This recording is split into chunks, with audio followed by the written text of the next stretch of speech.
Tuhan yang menolong. Tidak ada seorang pun di muka bumi ini yang tidak pernah tidak mengalami masalah, yang tidak pernah mengalami keterpurukan.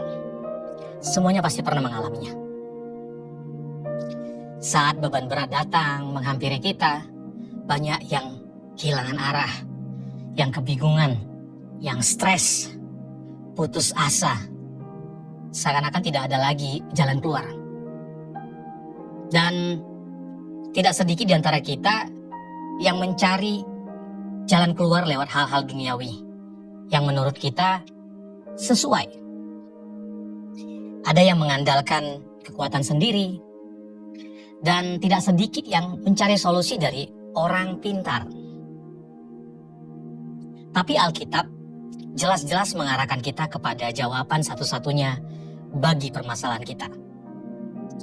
Di Mazmur 121 ayat 1 dan 2, aku melayangkan mataku ke gunung-gunung.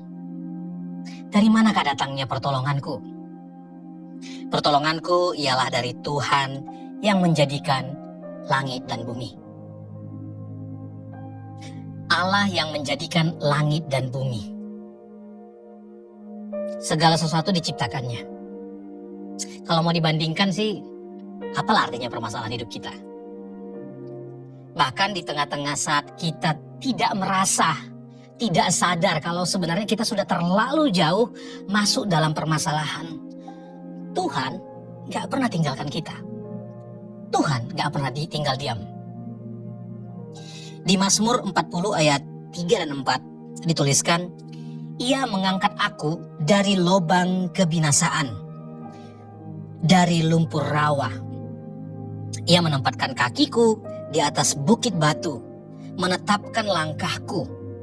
Ia memberikan nyanyian baru dalam mulutku untuk memuji Allah kita. Banyak orang akan melihatnya dan menjadi takut, lalu percaya kepada Tuhan. Pertolongan dari Tuhan itu bukan seperti pertolongan dari manusia.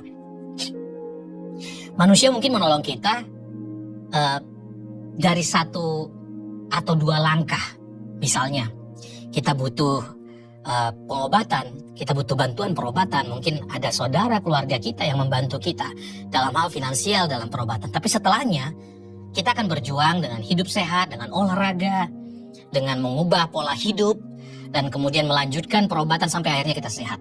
Kalau mungkin kita punya permasalahan, tidak memiliki pekerjaan, ada keluarga, ada saudara, ada teman yang mungkin memberikan satu peluang pekerjaan, tapi setelahnya kita akan berjuang untuk bisa berhasil dalam pekerjaan itu. Tapi bayangkan, pertolongan Tuhan itu bukan hanya sekedar menyelamatkan kita yang satu step seperti yang dilakukan manusia, tapi mempersiapkan segala sesuatunya dalam hidup kita, agar kesaksian hidup kita bisa memenangkan begitu banyak orang untuk percaya kepada Tuhan. Coba kita lihat lagi ayat tadi. Mazmur 40 ayat 3 sampai 4. Ia mengangkat aku dari lubang kebinasaan. Nah, saya mau ulas ini. Dia mengangkat kita. Ini step awal. Dia menyelamatkan kita. Tuhan menyelamatkan kita. Yang kedua, dari lumpur rawa, yaitu dari segala keterpurukan kita. Yang kedua, ia menempatkan kakiku di atas bukit batu. Menempatkan kaki kita di atas bukit batu. Tuhan bukan hanya sekedar menyelamatkan, tapi dia juga memberikan satu posisi fondasi yang baru, yang kokoh. Bukit batu itu bicara tentang sebuah fondasi yang begitu kuat, kokoh. Kemudian, menetapkan langkahku. Menetapkan langkah ini, Tuhan memberikan arahan pada kita.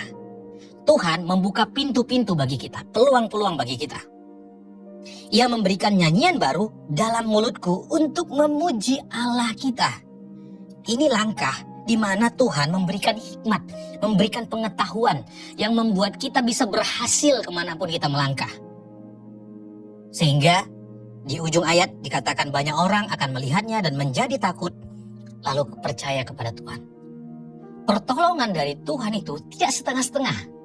Bukan hanya satu step, tapi dia menolong dari awal hingga akhir. Dia persiapkan segala sesuatunya.